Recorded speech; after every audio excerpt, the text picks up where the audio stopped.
Argentine গোলরক্ষক Emiliano মার্টিনেজের নাম তো আর এমনি এমনি বাজ পাখি হয় নাই। বাজ পাখির মতো ছো মারতে পারেন বলেই ভক্তরা তাকে বাজ পাখি বলে ডাকে। তেমনি আজকে দেখাবো বাজ পাখির প্রমাণ। ইমির এই সেফটি দেখুন তো। স্বাভাবিকভাবে আধুনিক ফুটবলে যখন একটা দল অ্যাটাকে উঠে গোলকিপার বক্সের সামনে চলে আসে, ঠিক আর্জেন্টিনা অল ওভার অ্যাটাকে ছিল। ইমিলিয়ানো মার্টিনেজ তার জায়গা ছেড়ে বেশ খানিকটা সামনে চলে এসেছে। হুট করে মেসি পাসিং করতে গিয়ে বলটা পেয়ে যায় পোর্তারিকোর ক্যাপ্টেন। তিনি খেয়াল করলেন মার্টিনেজ তার পজিশন ছেড়ে বেশ উপরে অবস্থান করছেন। পোর্তারিকোর ক্যাপ্টেন আর্জেন্টিনার গোলপোস্ট উদ্দেশ্য করে নিলেন দূরপাল্লার এক শট। ততক্ষণে বল মার্টিনেজের মাথার উপর দিয়ে হাওয়ায় ভাসতে ভাসতে গোলপোস্টের দিকে যাচ্ছে।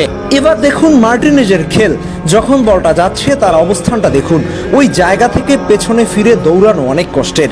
তার উপরে বল মাথার উপর দিয়ে যাচ্ছে, কিন্তু তিনি যতটা দৌড়ের গতি রেখেছে ঠিক ততটাই বলের উপর তীক্ষ্ণ দৃষ্টি রেখেছে।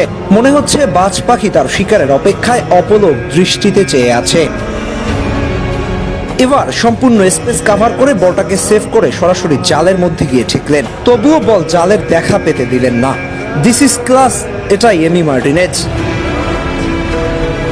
এই সেফটাকে যদি এক কথায় ব্যাখ্যা করতে হয়, সেটা হবে মানুষ নয়, যেন বাজ পাখি ছদ্মবেশে এক গোলরক্ষক। কারণ এমন বল এমন পরিস্থিতিতে এমন সেভ আধুনিক ফুটবলে দেখা যায় খুবই বিরল। আসলে এই সেভের মধ্যে লুকিয়ে আছে মার্টিনেজের পুরো ক্যারিয়ারের প্রতিচ্ছবি। শেষ মুহূর্তে হাল না ছাড়া অসম্ভবকে সম্ভব বানিয়ে ফেলা, এটা তিনি প্রথম থেকেই এখন পর্যন্ত করে যাচ্ছেন।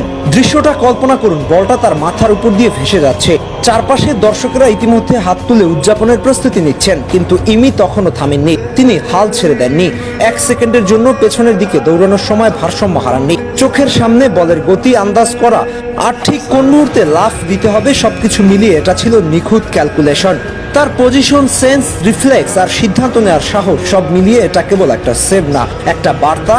যতক্ষণ আর্জেন্টিনার গোলপোস্টে ইমি মার্টিনেজ আছে, প্রতিপক্ষের গোল করতে হলে চমকের চেয়েও বড় কিছু করতে হবে। বলটা যখন ঠেকলো তখন তার চোখের যে দৃঢ়তা, মুখের যে আত্মবিশ্বাস দেখা গেল, তাতেই বোঝা যায় কেন তাকে বলা হয় বাজ পাখি। এই সেভটা শুধু একটা মুহূর্ত নয়, একটা মানসিক শক্তির উদাহরণ। যে শক্তি আর্জেন্টিনাকে বিশ্ব চ্যাম্পিয়ন বানিয়েছে আর মার্টিনেজকে করেছে জীবন্ত কিংবদন্তি। আহমেদ হাসনাইন খান, টিম স্পোর্টস।